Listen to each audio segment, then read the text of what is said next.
మృత్యువు అనేది ఈ భూమి మీద పుట్టిన ప్రతి ప్రాణికి ఎదురయ్యే అతి పెద్ద సత్యం. జననం ఎంతటి ఉత్సవమో మరణం అంతటి నిశ్శబ్ద ప్రయాణం. ప్రాణం దేహాన్ని వదిలినా ఆ మరుక్షణం ఏం జరుగుతుంది? మనం ప్రాణప్రదంగా ప్రేమించిన ఈ శరీరం వెనకబడిపోతే అందులో ఉన్న ఆత్మ ఏ దిశగా అడుగులు వేస్తుంది? ఆ అపరిచిత మార్గంలో ఆత్మకు మొదటగా తారసపడే ఆ రూపం ఎవరిది?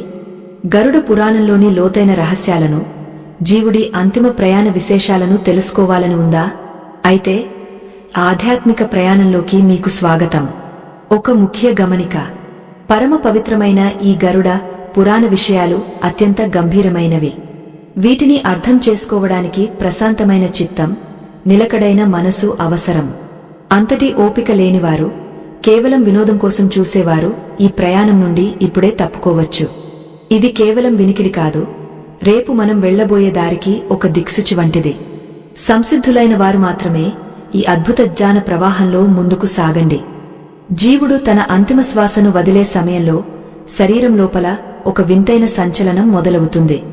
కన్నులు తేలవేసి, మాట పడిపోయి, స్పర్శ కోల్పోయే ఆ స్థితిలో ఆత్మ తన గూడును వదిలి వెళ్లడానికి సిద్ధపడుతుంది. మనిషి బ్రతికి ఉన్నప్పుడు ఎన్ని బంధాలు, ఎన్ని ఆస్తులు కూడబెట్టినా ఆఖరి క్షణంలో అవన్నీ కేవలం జ్ఞాపకాలుగా మాత్రమే మిగిలిపోతాయి. గరుడ పురాణం ప్రకారం ప్రాణం పోయే ముందు మనిషికి ఒక దివ్య దృష్టి కలుగుతుంది.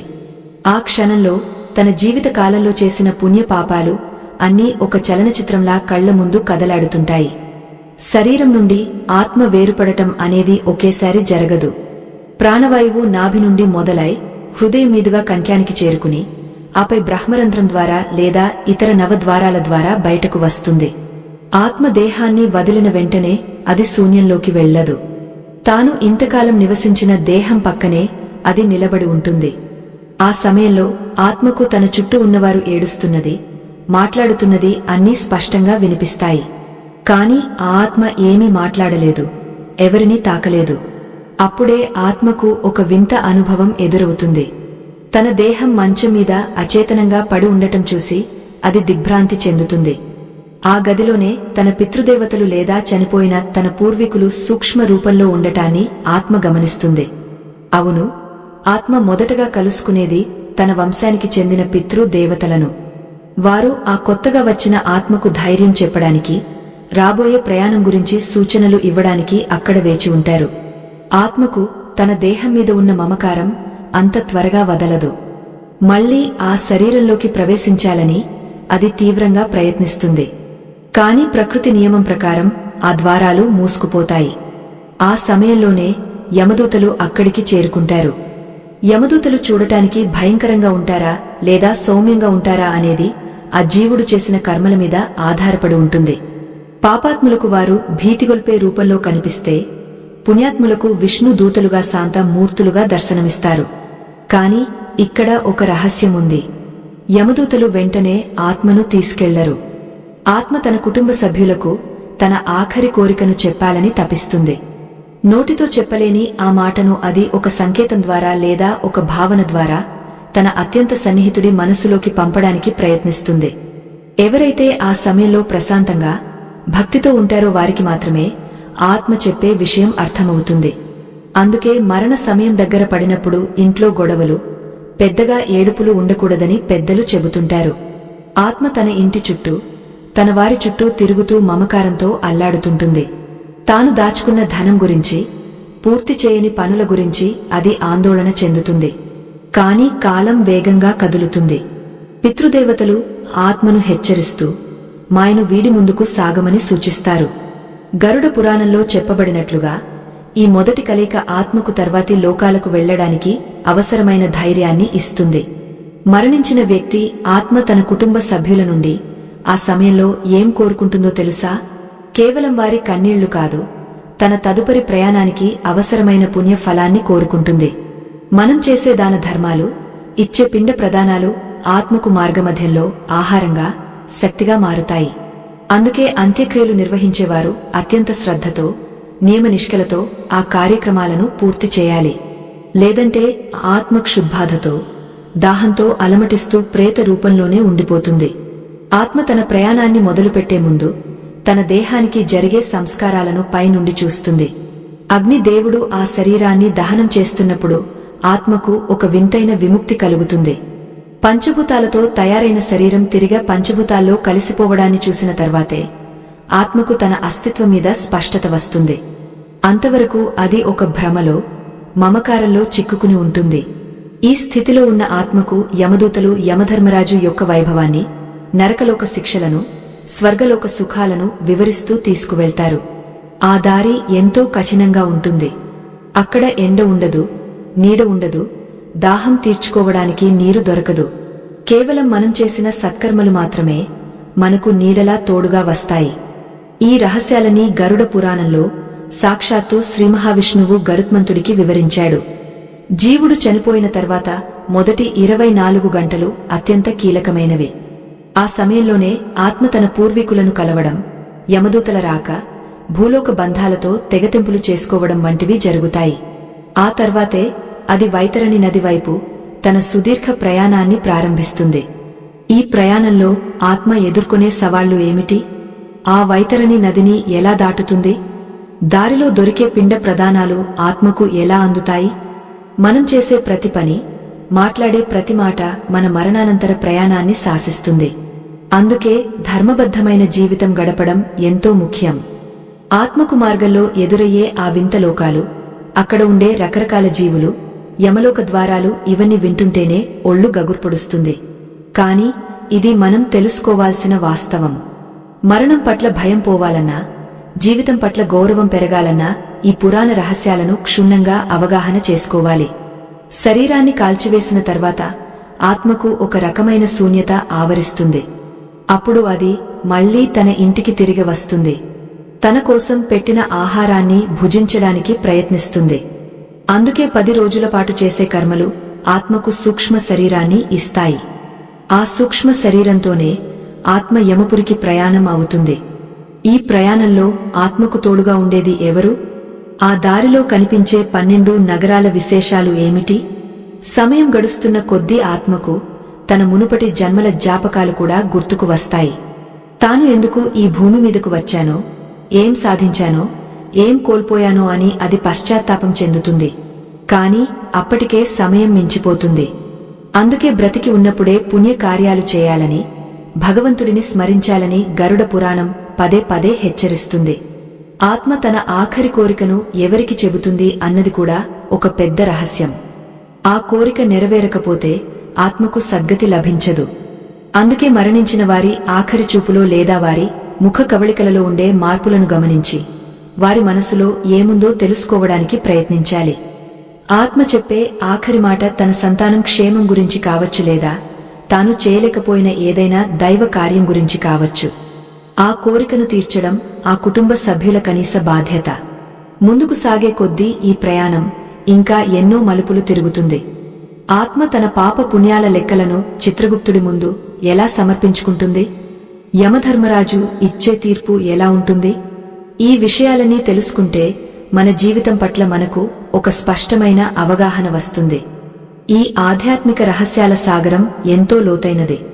ఇందులో మనం ఎంత లోతుకు వెళ్తే అంత జ్ఞానం లభిస్తుంది. మరణం అనేది ఒక ముగింపు కాదు, అది ఒక సుదీర్ఘ ప్రయాణానికి ఆరంభం మాత్రమే.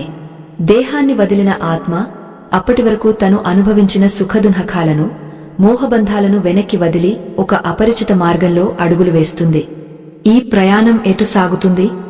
ఆ దారిలో ఆత్మకు ఎదురయ్యే ఆటంకాలు ఏమిటి?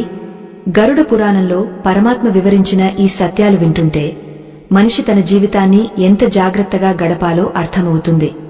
ఈ ఆధ్యాత్మిక రహస్యాలను తెలుసుకునే ముందు ఒక చిన్న హెచ్చరిక. మరణానంతర జీవితం గురించి వినడం అందరికీ సాధ్యం కాదు. ధైర్యం లేనివారు, పరమాత్మ మీద నమ్మకం లేనివారు, కేవలం సందేహాలతో కాలం గడిపేవారు ఈ మాటలను భరించలేరు. అటువంటి వారు ఇప్పుడే ఈ ప్రయాణాన్ని ఆపివేయవచ్చు. నిజమైన జ్ఞానాన్ని కాంక్షించేవారు, ఆత్మ యొక్క గమ్యాన్ని తెలుసుకోవాలని తపించేవారు మాత్రమే ఈ గంభీరమైన ప్రసంగాన్ని చివరి వరకు ఆలకించండి. చనిపోయిన తర్వాత మొదటి రోజు నుండి 10 రోజుల వరకు జరిగే ప్రక్రియ అత్యంత విలక్షణమైనది. మనిషి ప్రాణం పోగానే ఆ ప్రాణం గాలిలో కలిసిపోదు. అది ఒక సూక్ష్మ రూపంలో ఆ ఇంటి ఆవరణలోనే తిరుగుతూ ఉంటుంది. అప్పటి వరకు తను నివసించిన గది, తను వాడుకున్న వస్తువులు, తను ప్రేమించిన వ్యక్తులు.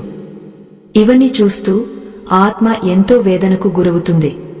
శరీరం చితిపై కాలిపోతున్నప్పుడు ఆ జ్వాలల వేడి ఆత్మకు తగలదు కాని ఆ దేహం తనది కాదనే సత్యం అర్థం కావడానికి కొంత సమయం పడుతుంది. గరుడ పురాణం ప్రకారం దేహం దహనమైన తర్వాత ఆత్మకు ఒక గూడు ఉండదు. దానిని ప్రేత అని పిలుస్తారు. ఈ స్థితిలో ఉన్న ఆత్మకు ఆకలి, దాహం చాలా ఎక్కువగా ఉంటాయి. కాని దానికి భౌతికమైన నోరు ఉండదు కాబట్టి దేనిని నేరుగా తీసుకోలేదు. అందుకే మన ధర్మశాస్త్రాలు మరణించిన 10 రోజుల పాటు పిండ ప్రదానాలు చేయమని చెబుతాయి. ప్రతిరోజు ఇచ్చే ఆ పిండం ఆత్మకు ఒక అవయవాన్ని నిర్మిస్తుంది. మొదటి రోజు పిండంతో తల, రెండో రోజుతో మెడ మరియు భుజాలు. ఇలా 10 రోజుల పాటు ఆ సూక్ష్మ శరీరం పూర్తవుతుంది. ఈ 10 రోజులు ఆత్మ తన ఇంటి గుమ్మం దగ్గరే వేచి ఉంటుంది. తన బిడ్డలు పెట్టే ఆహారం కోసం, వారు వదిలే కన్నీటి చుక్కల కోసం ఎదురుచూస్తుంది. ఆ సమయంలో ఇంట్లో ఏవైనా గొడవలు జరిగితే లేదా ఆస్తి పంపకాల గురించి చర్చలు వస్తే ఆత్మ ఎంతో క్షోభిస్తుంది. నేను లేకముందే వీరు ఇలా మారిపోయారా అని ఆవేదన చెందుతుంది. అందుకే ఆ 10 రోజులు ఇంట్లో కేవలం భగవన్నామ స్మరణ, పురాణ శ్రవణ మాత్రమే జరగాలి. అది ఆ ఆత్మకు శాంతిని ఇస్తుంది.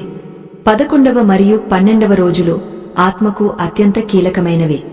అప్పుడే యమదూతలు ఆత్మను తీసుకువెళ్లడానికి సిద్ధంగా ఉంటారు. ఆ సమయంలో ఆత్మకు తన జీవిత కాలంలో చేసిన పనులన్నీ గుర్తుకు వస్తాయి. తను ఎవరికైనా అన్యాయం చేసి ఉంటే ఆ భయం అతడిని వణికిస్తుంది. తను ఎవరికైనా సహాయం చేసి ఉంటే ఆ పుణ్యం అతడికి ధైర్యాన్ని ఇస్తుంది. యమదూతలు ఆత్మను పాసంతో బంధించి దక్షిణ దిశగా ఉన్న యమపురి వైపు నడిపిస్తారు. ఈ ప్రయాణం సుమారు 86,000 యోజనాల దూరం ఉంటుంది. ఈ సుదీర్ఘ మార్గంలో ఆత్మకు ఎక్కడా నీడ ఉండదు, తాగడానికి నీరు దొరకదు. కేవలం మనం భూమి మీద చేసే వృషభోత్సర్జనం మరియు షోడశ శ్రాద్ధాలు మాత్రమే ఆత్మకు ఆ దారిలో శక్తిని ఇస్తాయి. మనం చేసే దాన ధర్మాలు ఆత్మకు ఒక గొడుగులాగా, ఒక పాదరక్షలలాగా తోడుగా వస్తాయి. అందుకే పెద్దలు చనిపోయిన వారికి పెట్టేది వారి కోసమే కాదు, వారి ప్రయాణం సుఖమయం కావడం కోసం అని చెబుతారు. మార్గమధ్యంలో ఆత్మకు అనేక భయంకరమైన దృశ్యాలు కనిపిస్తాయి. ముళ్లదారులు, ఎర్రటి ఇసుక తిన్నెలు, భీకరమైన అరుపులు వినిపిస్తుంటాయి. కాని పుణ్యాత్ములకు మాత్రం ఈ దారి ఎంతో సులువుగా అనిపిస్తుంది. వారు ఒక విమానంలో వెళ్తున్నట్లుగా అనుభూతి చెందుతారు. ఇదంతా ఒక మనిషి బ్రతికి ఉన్నప్పుడు చేసే కర్మల మీదనే ఆధారపడి ఉంటుంది. ధనం ఉన్నవాడు ధర్మం చేయకపోతే మరణం తర్వాత అతడు పొందే శిక్షలు వర్ణనాతీతం. ఆత్మ తన ప్రయాణంలో మొదటి నగరాన్ని చేరుకుంటుంది. దాని పేరు సౌమ్యపురం. అక్కడ ఆ ఆత్మ కొంతసేపు విశ్రాంతి తీసుకోవడానికి ప్రయత్నిస్తుంది కాని యమదూతలు అతడిని విశ్రమించనివ్వరు. కాలం మించిపోతోంది, నీ పాప పుణ్యాల లెక్కలు తేలాల్సి ఉంది, పద అంటూ ముందుకు తోస్తారు. ఆ సమయంలో ఆత్మ వెనక్కి తిరిగే తన ఇంటి వైపు చూస్తుంది. తన భార్యాపిల్లలు తనను మర్చిపోయి వారి పనులలో నిమగ్నమవ్వడం చూసి లోకమంతా మాయ అని గ్రహిస్తుంది. గరుడ పురాణంలో చెప్పబడిన ఈ విషయాలు వింటుంటే మనకు ఒక విషయం స్పష్టమవుతుంది. ఈ ప్రపంచంలో ఏదీ శాశ్వతం కాదు. మనం కూడబెట్టిన సొమ్ము, మనం గర్వపడే అందం, మనం పెంచుకున్న బంధాలు అన్నీ ఈ భూమి మీదే ఆగిపోతాయి. మన వెంట వచ్చేది కేవలం మనం చేసిన కర్మ ఫలం మాత్రమే. ఆత్మ మొదట తన పితృదేవతలను కలిసినప్పుడు వారు కూడా ఇదే సత్యాన్ని బోధిస్తారు. బంధాలను తెంచుకో, నీ ప్రయాణం పరమాత్మ వైపు సాగాలి అని హెచ్చరిస్తారు. యమపురి వైపు సాగే ఈ దారిలో వైతరణి అనే ఒక భయంకరమైన నది ఉంటుంది. అది కేవలం నీటితో నిండిన నది కాదు. అందులో రక్తం, చీము, ఎముకలు ఉంటాయి. ఆ నదిని దాటడం మామూలు విషయం కాదు. కాని బ్రతికి ఉన్నప్పుడు గోదానం చేసిన వారికి ఆవు తోక పట్టుకుని ఆ నదిని సులభంగా దాటవచ్చునని పురాణాలు చెబుతున్నాయి. అంటే మనం చేసే ప్రతి దానం మరణం తర్వాత ఒక రూపంలో మనకు సహాయం చేస్తుంది. ఆత్మ ఎదుర్కొనే మరో పెద్ద సవాలు ఏమిటంటే తన ఆఖరి కోరికను భూలోకంలో ఉన్నవారికి తెలియజేయడం. ఆ కోరిక తీరనంత వరకు ఆత్మకు తదుపరి లోకాలకు వెళ్లే అర్హత లభించదు. అందుకే మరణించిన వారి జ్ఞాపకార్థం చేసే పనులు అత్యంత పవిత్రమైనవి. వారు ఏ దైవ కార్యాలు అయితే పూర్తి చేయలేకపోయారో వాటిని వారి సంతానం పూర్తి చేయాలి. అప్పుడే ఆ ఆత్మకు పరిపూర్ణమైన తృప్తి కలుగుతుంది. ఈ ప్రయాణం సాగుతున్న కొద్దీ ఆత్మకు తన పూర్వ జన్మల రహస్యాలు కూడా ఒక్కొక్కటిగా విడివడతాయి. తాను ఈ జన్మలో ఎందుకు ఇన్ని కష్టాలు పడ్డాడో, ఎందుకు కొన్ని సుఖాలు అనుభవించాడో అతడికి అర్థమవుతుంది. ప్రతి సంఘటన వెనుక ఒక కారణముంటుందని, అది తన స్వయంకృతమేనని గ్రహించి మౌనంగా యమదూతలను అనుసరిస్తాడు. ఆకాశంలో నక్షత్రాలు ఎంత దూరంలో ఉంటాయో, ఆత్మకు మోక్షం కూడా అంత దూరంలోనే ఉన్నట్లు అనిపిస్తుంది. ప్రతి మనిషి ఒకరోజు ఈ మార్గంలో ప్రయాణించాల్సిందే. రాజు అయినా పేదవాడైనా యమధర్మరాజు ముందు సమానమే.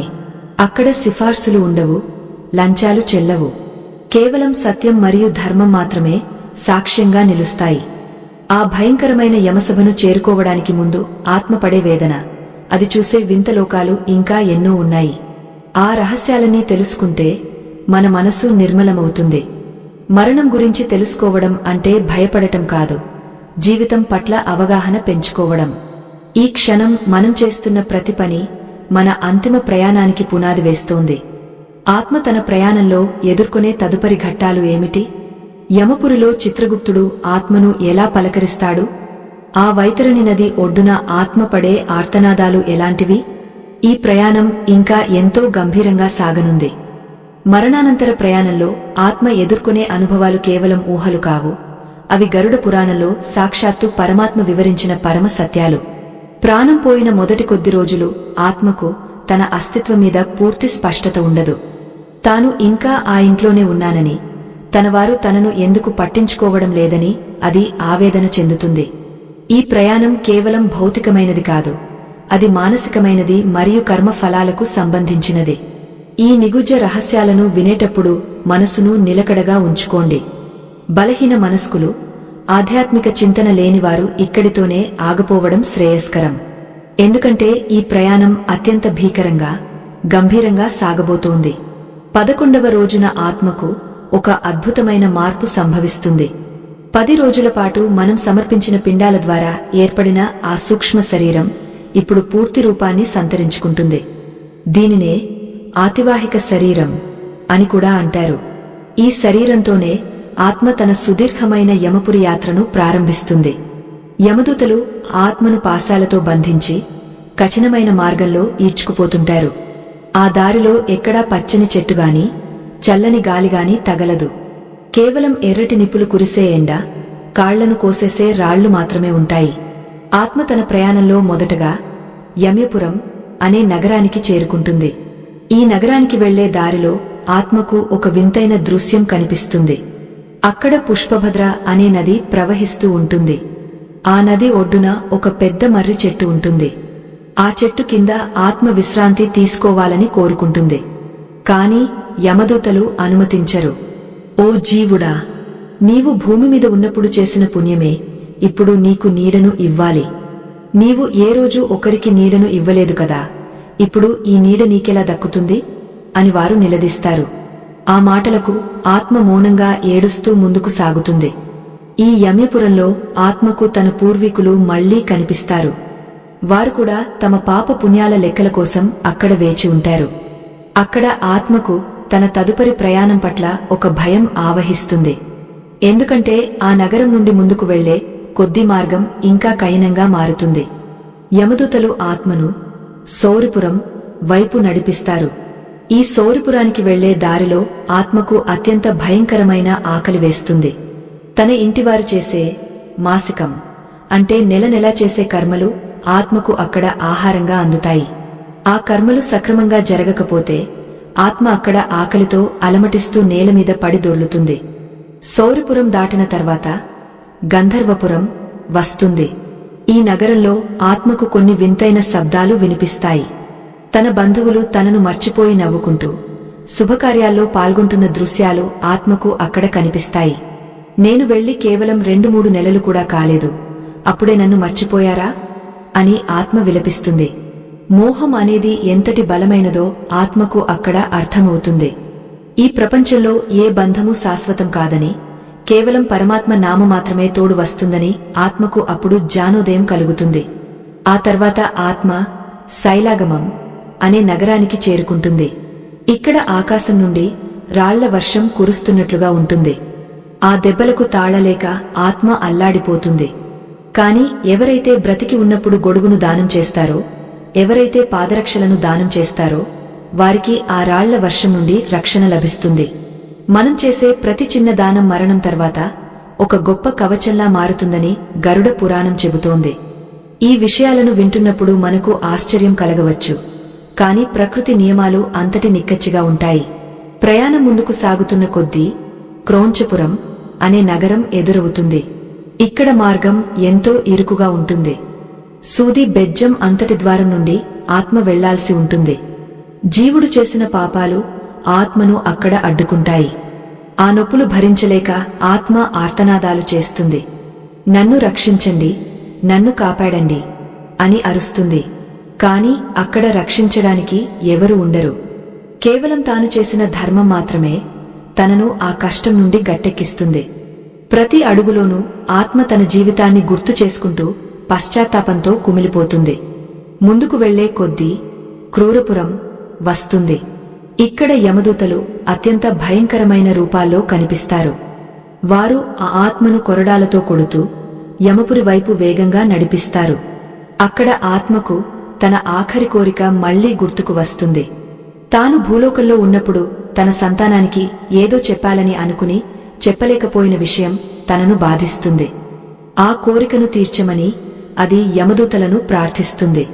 కాని వారు, నీ సమయం ముగిసింది, ఇప్పుడు నీవు కేవలం నీ కర్మల ఫలితాన్ని అనుభవించాలి అని కఠినంగా చెబుతారు. ఆ తర్వాత విచిత్రభవనం అనే నగరం కనిపిస్తుంది. ఈ నగరం చూడటానికి ఎంతో అందంగా ఉంటుంది. కాని అది ఒక మాయాలోకం. అక్కడ ఆత్మకు తను ఇష్టపడే వస్తువులు, భోజనాలు కనిపిస్తాయి. కాని వాటిని తాకగానే అవి అగ్నిలా మారిపోతాయి. ఆశ అనేది ఎంతటి ప్రమాదకరమైనదో ఆత్మకు అక్కడ బోధపడుతుంది. ఈ ప్రయాణంలో ఆత్మ పడే వేదన వర్ణనాతీతం. 12 నగరాలను దాటడానికి ఆత్మకు 1 సంవత్సరం కాలం పడుతుంది. ఈ ఏడాది కాలం ఆత్మ ఎన్నో నరకయాతనలను అనుభవిస్తూనే ఉంటుంది. గరుడ పురాణం ప్రకారం ఆత్మ ఈ 12 నగరాలను దాటిన తర్వాతే అసలైన యమపురి ద్వారం దగ్గరకు చేరుకుంటుంది. అక్కడ వైతరణి నది తన భీకర రూపంతో వేచి ఉంటుంది. ఆ నదిని చూడగానే ఆత్మ గుండె ఆగిపోయినంత పని అవుతుంది. అందులో ఉండే క్రిమికీటకాలు, మంటలు చూసి ఆత్మ వణికిపోతుంది. ఆ నదిని దాటడం ఎలాగో తెలియక నిస్సహాయ స్థితిలో పడిపోతుంది. ఆ సమయంలో ఆత్మకు తన వంశీయులు చేసే గోదానం గుర్తుకు వస్తుంది. ఆ గోమాత ప్రత్యక్షమై ఆత్మను తన తోక పట్టుకోమని సాయిగ చేస్తుంది. మనం చేసే ప్రతి సత్కర్మ మన మరణానంతర ప్రయాణంలో ఒక దీపంలా వెలుగుతుంది. మన కర్మల ఫలం నుండి మనం తప్పించుకోలేము. యమదూతలు ఆత్మను విడిచిపెట్టరు. వారు నిరంతరం ఆత్మను హెచ్చరిస్తూనే ఉంటారు. బ్రతికి ఉన్నప్పుడు దైవ చింతన చేయలేదు, ధర్మం పాటించలేదు, ఇప్పుడు ఏడిస్తే లాభమేమిటి అని వారు అడుగుతుంటే ఆత్మ తలదించుకుంటుంది. ఈ ప్రయాణం కేవలం ఒక ఆత్మ కథ కాదు, ఇది మనందరి భవిష్యత్తు ప్రయాణం. ప్రతి మనిషి తన జీవితకాలంలో కనీసం ఒక్కసారైనా గరుడ పురాణాన్ని వినాలి. అప్పుడే మనిషికి అహంకారం తగ్గుతుంది. మనం ఎక్కడి నుండి వచ్చామో, ఎక్కడికి వెళ్తున్నామో అనే స్పష్టత వస్తుంది. ఆత్మ తన ఆఖరి కోరికను భూలోకంలో ఉన్న తన వారికి ఎలా సంకేతం ద్వారా పంపిస్తుందో తెలుసా? అది ఎంతో విచిత్రంగా ఉంటుంది. ఆ సంకేతాన్ని గ్రహించిన వారు మాత్రమే ఆత్మకు సద్గతిని ప్రసాదించగలరు. వైతరణి నది ఒడ్డున నిలబడిన ఆత్మ అక్కడ ఏ దృశ్యాలను చూస్తుంది? యమధర్మరాజు సభలోకి ప్రవేశించినప్పుడు చిత్రగుప్తుడు ఆత్మను ఎలా ఆహ్వానిస్తాడు? అక్కడ జరిగే తీర్పు ఎలా ఉంటుంది? ఈ ప్రయాణం ఇంకా ఎంతో గంభీరమైన మలుపులు తిరగబోతోంది. ఆత్మీయులారా, ఈ ప్రయాణంలో మనం తెలుసుకోవాల్సిన విషయాలు ఇంకా ఎన్నో ఉన్నాయి. మన కర్మలే మనల్ని శాసిస్తాయని, మృత్యువు తర్వాత కూడా మనల్ని వెన్నాడుతాయని మర్చిపోకండి. మృత్యువు అనేది జీవితానికి తెరదించే భట్టం కాదు, అది మరొక ప్రపంచంలోకి అడుగుపెట్టే ఒక అనివార్యమైన ద్వారం. ఆ దారి ఎంతో నిగూఢమైనది, మరెంతో భయంకరమైనది. దేహాన్ని వదిలిన ఆత్మ తన ప్రయాణంలో ఎదుర్కొనే ప్రతి సన్నివేశం తాను భూమి మీద చేసిన పనుల ప్రతిబింబమే. ఈ ప్రయాణం గురించి వింటున్నప్పుడు మనకు వెన్నులో వణుకు పుట్టవచ్చు. కాని ఈ సత్యం ఎప్పటికైనా మనందరికీ ఎదురయ్యేదే. అందుకే ఈ రహస్యాలను తెలుసుకోవడం అంటే రేపటి కోసం సిద్ధపడటమే. అస్థిరమైన మనస్సు కలవారు, కేవలం లోకపు వినోదాల్లో మునిగి తేలేవారు ఈ గంభీరమైన పరమ సత్యాలను భరించలేరు. అటువంటివారు ఇప్పుడే ఆధ్యాత్మిక చర్చ నుండి విరమించుకోవచ్చు. జ్ఞాన దాహమున్నవారు, ఆత్మ యొక్క అంతిమ గమ్యాన్ని చూడాలనుకునే వారు మాత్రమే నా మాటలను అనుసరించండి. ఈ ప్రయాణంలో ప్రతి అడుగు ఒక పాశం, ప్రతి నిట్టూర్పు ఒక హెచ్చరిక. ఆత్మ తన సుదీర్ఘ యాత్రలో బహుపదం అనే నగరాన్ని చేరుకుంటుంది. ఈ నగరానికి వెళ్లే మార్గంలో ఆత్మకు ఒక వింతైన అనుభవం ఎదురవుతుంది. అక్కడ వందల కొద్ది దారులు కనిపిస్తాయి, కాని ఏ దారి ఎటు వెళ్తుందో ఆత్మకు తెలియదు. యమదూతలు ఆత్మను ఒక చీకటి మార్గంలోకి నెడతారు. ఆ చీకటిలో ఆత్మకు తన చేతులు కూడా కనిపించవు. అప్పుడు ఆత్మ తన బిడ్డలను, తన బంధువులను తలచుకుని ఏడుస్తుంది. నన్ను ఒక్కసారి పలకరించండి, నాకు దారి చూపండి అని అరుస్తుంది. కాని ఆ శబ్దం భూలోకానికి చేరదు. ఈ సమయంలోనే ఆత్మకు తన ఆఖరి కోరికను భూలోకంలోని వారికి చేరవేయాలనే తపన కలుగుతుంది. బ్రతికి ఉన్నప్పుడు ఎవరికైనా మాట ఇచ్చి ఉంటే, లేదా ఎవరికైనా అప్పు బాకి ఉంటే ఆ విషయం ఆత్మను ఎంతో బాధిస్తుంది. ఆ కోరిక తీరకపోతే ఆత్మకు ఆ చీకటి మార్గంలో ముందుకు వెళ్లడం సాధ్యం కాదు. అప్పుడు ఆత్మ తన వారి కలల్లోకి రావడానికి ప్రయత్నిస్తుంది, లేదా వారి మనసులో ఒక వింతైన ఆలోచనను రేకెత్తిస్తుంది. ఎవరైతే ఆ సమయంలో ప్రశాంతమైన చిత్తంతో ఉంటారో వారికి ఆత్మ చెప్పే సందేశం ఒక మెరుపులా అర్థమవుతుంది. బహుపదం నగరం దాటిన తర్వాత దున్హఖదం అనే నగరం వస్తుంది. పేరుకు తగ్గట్టుగానే అక్కడ అంతా రోదనలే వినిపిస్తాయి. అక్కడ ఉండే వృక్షాలు కూడా ముళ్లతో నిండి ఉంటాయి. ఆత్మ ఆ ముళ్ల మీద నడవలేక కుప్పకులిపోతుంది. యమదూతలు ఆత్మను ఈడ్చుకుపోతుంటే ఆత్మ తన ప్రాణ సమానమైన దేహాన్ని గుర్తు చేసుకుని వలవల ఏడుస్తుంది. నేను అంత అందంగా చూసుకున్న నా శరీరం ఇప్పుడు బూడిద అయిపోయింది, ఈ నొప్పులు భరించడం నా వల్ల కావడం లేదు అని వాపోతుంది. గరుడ పురాణంలో చెప్పబడినట్లుగా ఈ నగరంలో ఆత్మకు ఒక వింతైన విచారణ ఎదురవుతుంది.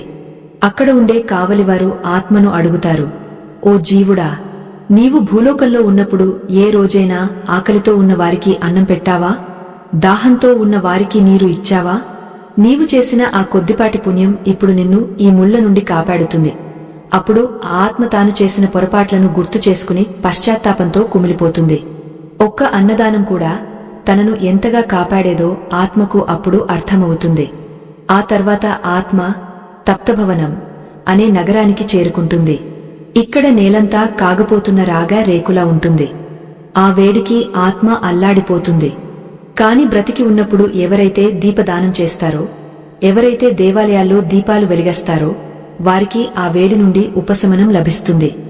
మనం ఇచ్చే ప్రతి చిన్న వస్తువు అక్కడ ఒక గొప్ప సంపదలా మారుతుంది. లోకంలో మనం చేసే దానాలు కేవలం ఎదుటివారి ఆకలి తీర్చడమే కాదు, మన అంతిమ ప్రయాణానికి పునాది వేసుకోవడం కూడా. ఈ ప్రయాణం సాగుతున్న కొద్దీ ఆత్మకు తన కుటుంబ సభ్యుల మీద ఉన్న మమకారం ఒక్కొక్కటిగా విడిపోతుంది. తనవారు తన కోసం ఏడుస్తున్నారో లేదో అని ఆత్మ ఆరాటపడుతుంది. ఒకవేళ వారు తనను మర్చిపోయి సంతోషంగా ఉంటే ఆత్మకు కోపం వస్తుంది. కాని వారు తన పేరిట ధర్మ కార్యాలు చేస్తుంటే ఆత్మకు ఎంతో తృప్తి కలుగుతుంది. తన సంతానం సన్మార్గంలో నడుస్తున్నారని తెలిస్తే ఆత్మకు సగం బాధ తగ్గిపోతుంది. అందుకే పితృకర్మలు చేసేటప్పుడు అత్యంత శ్రద్ధతో ఉండాలి. మార్గమధ్యంలో వైతరణి నదికి దగ్గరగా ఆత్మ చేరుకుంటుంది. ఈ నది 100 యోజనాల వెడల్పు ఉంటుంది. ఆ నదిలో నీరు ఉండదు, కేవలం రక్తం, మాంసం, ఎముకలు ఉంటాయి. ఆ నదిని చూడగానే ఆత్మ భయంతో మూర్ఛపోతుంది. అందులో ఉండే భయంకరమైన మొసళ్ళు, పాములు ఆత్మను తినడానికి వస్తున్నట్లుగా ఉంటాయి. ఆ నదిని దాటడం అనేది ఆత్మకు ఒక అగ్ని పరీక్ష వంటిది. అక్కడ ఎవరూ సహాయం చేయడానికి రారు. కేవలం గోదానం చేసిన వారికి మాత్రమే ఆ నదిని దాటడానికి ఒక పడవ దొరుకుతుంది. గోమాతను పూజించడం, ఆవులకు గ్రాసం అందించడం ఎంతటి పుణ్యఫలమో ఆత్మకు అక్కడ అర్థమవుతుంది. ఆ వైతరణి నది ఒడ్డున నిలబడి ఆత్మ తన బిడ్డలను పిలుస్తుంది. నాకు ఒక గోవును దానం చేయండి, ఈ భయంకరమైన నది నుండి నన్ను రక్షించండి అని ఆర్తనాదాలు చేస్తుంది. ఆ సమయంలో భూలోకంలో ఎవరైనా బ్రాహ్మణుడికి గోదానం చేస్తే ఆ పుణ్యం వెంటనే ఆత్మకు అందుతుంది. ఆవు తోకను పట్టుకుని ఆత్మ సులభంగా ఆ నదిని దాటేస్తుంది. ఆత్మ పడే ఈ వేదనను చూసి యమదూతలు నవ్వుతూ ఇలా అంటారు, ఓ మూర్ఖుడా, బ్రతికి ఉన్నప్పుడు నీవు కేవలం నీ గురించి, నీ స్వార్థం గురించి ఆలోచించావు. ఇప్పుడు ఈ కష్టాలు అనుభవిస్తుంటే ఎందుకు ఏడుస్తున్నావు? నీవు చేసిన ప్రతి పాపం నీ చుట్టూ పాములా చుట్టుకుంటుంది. ఆ మాటలకు ఆత్మ తలవంచుకుని మౌనంగా ఏడుస్తుంది. ఈ లోకంలో మనం చేసే ప్రతి పని మన వెంటే వస్తుందనే సత్యం అక్కడ అక్షరాలా నిజమవుతుంది. ముందుకు వెళ్లే కొద్దీ ఆత్మకు రౌద్రపురం అనే నగరం కనిపిస్తుంది. అక్కడ యమదూతలు అత్యంత క్రూరంగా ఉంటారు. ఆత్మను ఇనుప గొలుసులతో బంధించి ముళ్ల దారిలో పరిగెత్తిస్తారు. ఆత్మ కళ్ళు తిరిగ పడిపోయినా వారు వదలరు. అక్కడ ఆత్మకు తన ఆఖరి కోరిక మళ్లీ గుర్తుకు వస్తుంది. తాను ఎవరికో ఒక రహస్యం చెప్పాలని అనుకున్న విషయం తనను ఉక్కిరిబిక్కిరి చేస్తుంది. ఆ రహస్యం తన కుటుంబానికి ఎంత అవసరమో ఆత్మకు తెలుసు. కాని అక్కడ మాట్లాడే అవకాశముండదు. ఆత్మ తన ప్రయాణంలో ఎదుర్కొనే ఈ ఒడిదుడుకులు చూస్తుంటే మానవ జీవితం ఎంత విలువైందో అర్థమవుతుంది. మనం గడిపే ప్రతి క్షణం, మనం చేసే ప్రతి పని మన భవిష్యత్తును నిర్ణయిస్తుంది. మరణం తర్వాత మనం ఒంటరి వాళ్లమే, కాని మనం చేసిన పుణ్యకార్యాలు మనకు 1000 మంది మిత్రుల బలంతో తోడుగా వస్తాయి. ఆత్మ తన ఆఖరి కోరికను భూలోకంలోని వారికి ఎలా చేరవేస్తుందో, ఆ సంకేతాన్ని మనం ఎలా గుర్తించాలో తెలుసుకోవడం ఎంతో ముఖ్యం. వైతరణి నది దాటిన తర్వాత ఆత్మకు ఎదురయ్యే వింతైన లోకాలు ఏమిటి? యమపురి ద్వారం దగ్గర ఉండే కావలివారు ఆత్మను ఏ ప్రశ్నలు అడుగుతారు? తన ఆఖరి కోరికను తీర్చుకోవడానికి ఆత్మ చేసే ప్రయత్నాలు ఫలిస్తాయా? ఈ ప్రయాణం ఇంకా ఎంతో గంభీరంగా, లోతైన రహస్యాలతో సాగబోతోంది. మృత్యువు యొక్క అసలు స్వరూపాన్ని తెలుసుకోవడానికి ఆధ్యాత్మిక ప్రయాణంలో ముందుకు సాగండి. మరణానంతర ప్రయాణంలో మనం 5వ ఘట్టానికి చేరుకున్నాము. ఈ ప్రయాణం కేవలం ఒక కథ కాదు, మన ఆత్మ తన గమ్యాన్ని వెతుక్కుంటూ సాగించే నిరంతర అన్వేషణ. దేహాన్ని వదిలిన ఆత్మ అప్పటి వరకు తను మోసిన అహంకారాన్ని, మమకారాన్ని ఒక్కొక్కటిగా విడిచిపెడుతూ యమపురి వైపు అడుగులు వేస్తోంది.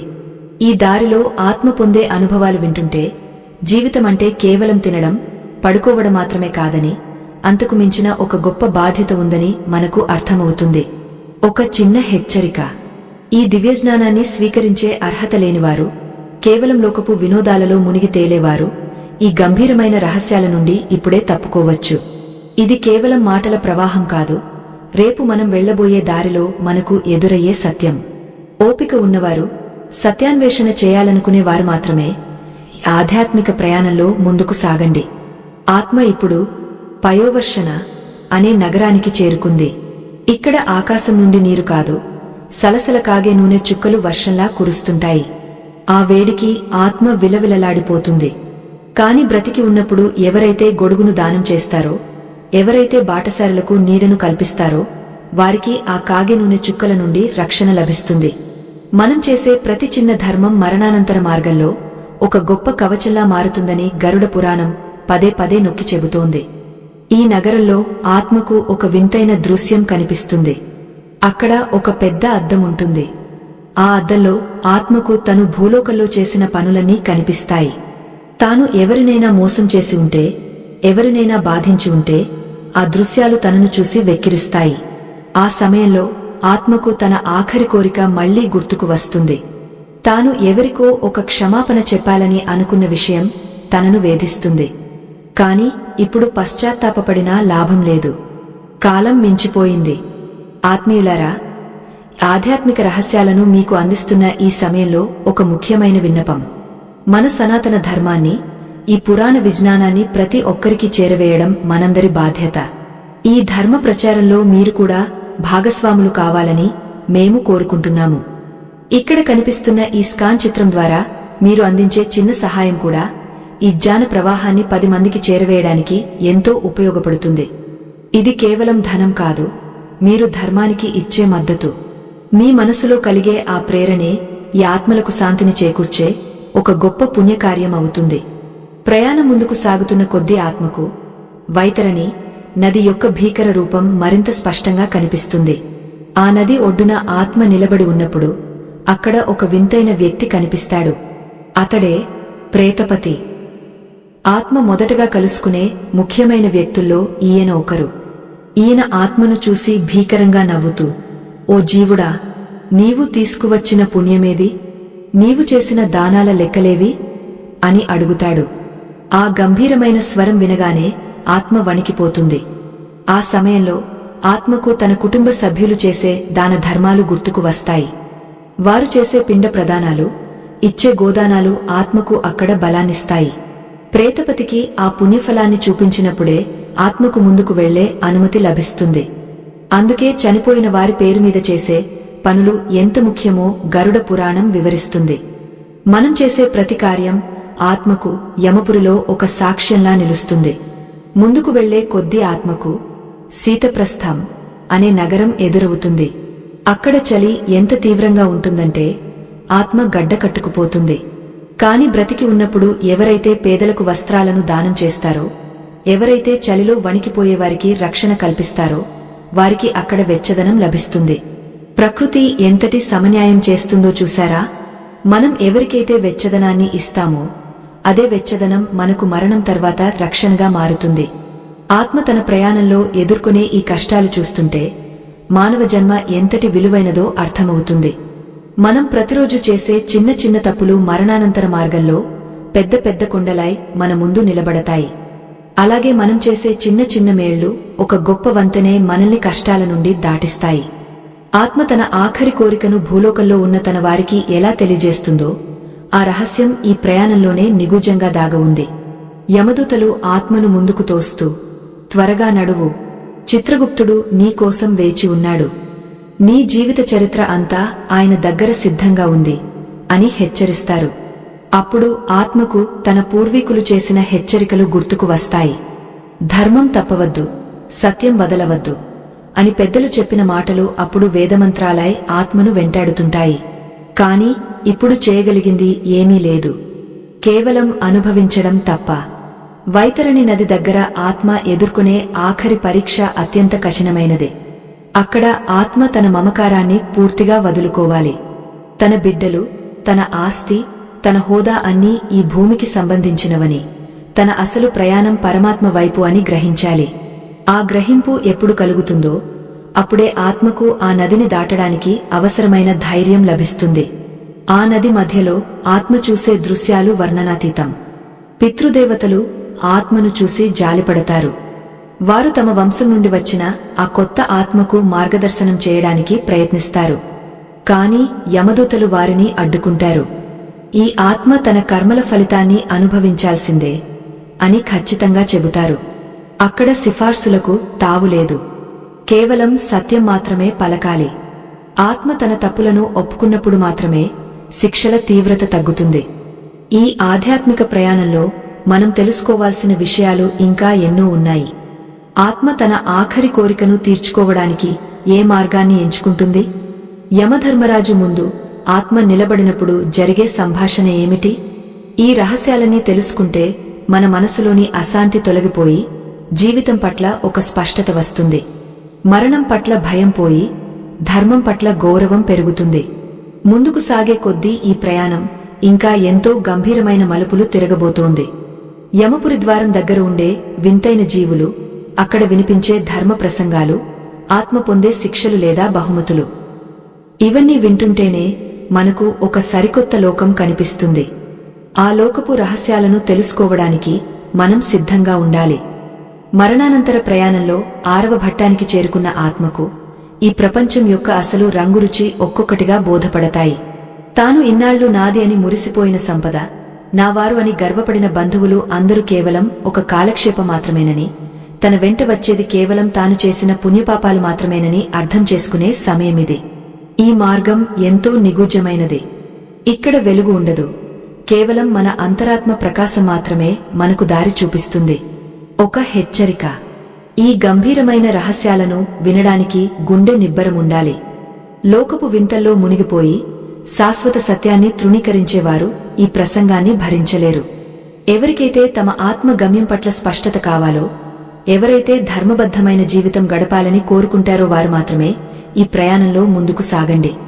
అపనమ్మకం ఉన్నవారు ఇప్పుడే ఈ ప్రదేశాన్ని వదిలి వెళ్లడం శ్రేయస్కరం. ఆత్మ ఇప్పుడు బహుభీతి అనే నగరాన్ని చేరుకుంటుంది. ఈ నగరం పేరులోనే భయం ఉంది. ఇక్కడ గాలి వీచదు, కాని ఒక వింతైన శబ్దం నిరంతరం వినిపిస్తూ ఉంటుంది. ఆ శబ్దానికి ఆత్మ వణికిపోతుంది. అక్కడ ఆత్మకు తన పూర్వీకులు అంటే 7 తరాల పితృదేవతలు సూక్ష్మ రూపంలో దర్శనమిస్తారు. ఆత్మ మొదటగా కలుసుకునే ఆత్మీయులు వీరే. వారు ఆ కొత్తగా వచ్చిన ఆత్మను చూసి విలపిస్తారు. నీవు భూమి మీద ఉన్నప్పుడు మా పేరు మీద ఏ పుణ్య కార్యాలు చేశావు, మాకు ఏ గతిని ప్రసాదించావు అని వారు అడుగుతారు. ఆ సమయంలో ఆత్మకు తన బాధ్యతలు గుర్తుకు వస్తాయి. తను భూలోకంలో ఉన్నప్పుడు తన పితృదేవతలను నిర్లక్ష్యం చేసి ఉంటే ఆ అపరాధ భావం ఆత్మను దహించివేస్తుంది.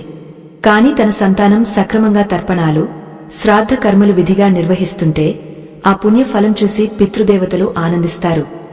ఆనందమే ఆత్మకు రాబోయే ప్రయాణంలో ఒక గొప్ప శక్తిగా మారుతుంది. పితృదేవతల ఆశీస్సులు లేనిదే ఏ ఆత్మ కూడా యమపురిలో సగర్వంగా నిలబడలేదు.